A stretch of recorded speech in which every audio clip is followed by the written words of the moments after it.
Assalamualaikum warahmatullahi wabarakatuh. Berjumpa lagi dengan Bu Titin. Kali ini kita sudah masuk di tema terakhir di semester 1, tema kelima dengan judul ekosistem.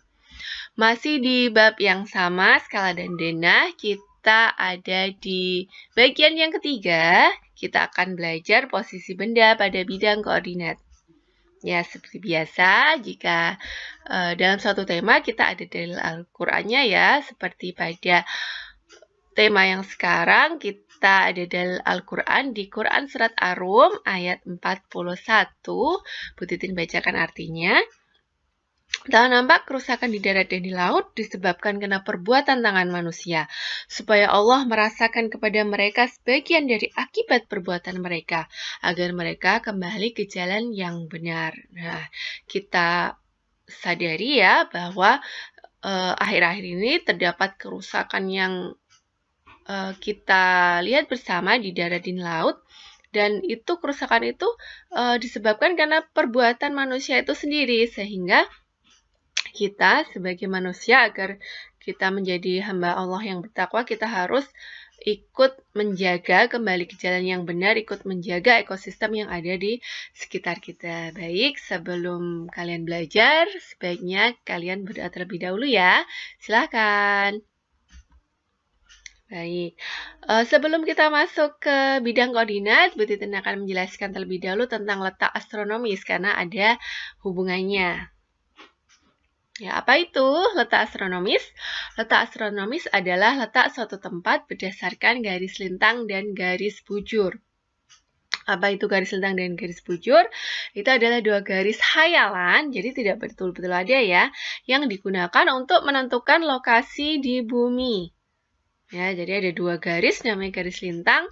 Garis lintang itu adalah garis yang digambar berdasarkan garis khatulistiwa, jadi sejajar dengan garis khatulistiwa. Sedangkan garis bujur adalah garis yang membujur dari kutub utara ke kutub selatan. Nah, seperti ini contohnya. Ya, yang sebelah kiri ini. Yang sebelah ini adalah garis lintang. Dia sejajar dengan garis khatulistiwa. Sedangkan yang di sebelah kanan, dia adalah garis bujur, membujur dari kutub utara ke kutub selatan, seperti buah jeruk ya, yang di bagian dalam kulit itu. Nah, seperti inilah garis lintang dan garis bujur disatukan, dan ini untuk memudahkan mencari tempat di bumi. Ya, jadi berdasarkan garis lintang dan garis bujurnya, kotak-kotak seperti itu ya. Nah, sekarang kita masuk ke bidang koordinat. Ya, sama sebenarnya. Kita juga akan membuat kotak-kotak. Ya. Bidang koordinat itu untuk memudahkan menemukan letak suatu tempat. Sama tadi ya, seperti garis lintang dan garis bujur, tersusun dalam baris dan kolom. Nah, ini contohnya ya. Ini tersusun dari baris-baris dan kolom-kolom yang ke bawah. Nah, untuk sumbu mendatarnya kita menggunakan huruf, sedangkan sumbu tegak menggunakan bilangan. Contohnya nih ya, sekarang kita contohkan sekolah. Sekolah ini berada di titik koordinat berapa? Nah, kita urutkan ya, kita ke garis mendatar lebih dahulu. Ya, berarti D, kemudian tegaknya bilangan 4. Berarti sekolah berada di titik koordinat D, 4. Ya, betul. Sekarang kafe. Kafe ada di B, 4. Kemudian pasar. Pasar itu C, 3. Kemudian masjid. Ya, masjid itu A, 3. Betul ya. Terakhir rumah C, 1. Nah, itu untuk bidang koordinat. Sekarang kita lanjutkan ke koordinat kartesius. Ya, hampir sama, mirip, tapi ini kalau tadi huruf koma bilangan, sekarang keduanya adalah bilangan ya. Keduanya adalah bilangan. Terdiri dari koordinat X ya, yang mendatar Ya, yang mendatar X namanya absis, kemudian yang tegak Y namanya ordinat. Ya, ada dua sumbu X dan sumbu Y.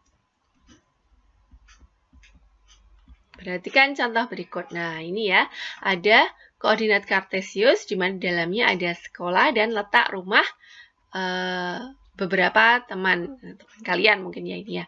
Kemudian, nah ini sekolah tepat di tengah, berarti koordinatnya 0,0. Sekarang rumah Andi ada di koordinat berapa? Nah, karena ini koordinat kartesius, kita mulai dari sumbu X dulu ya.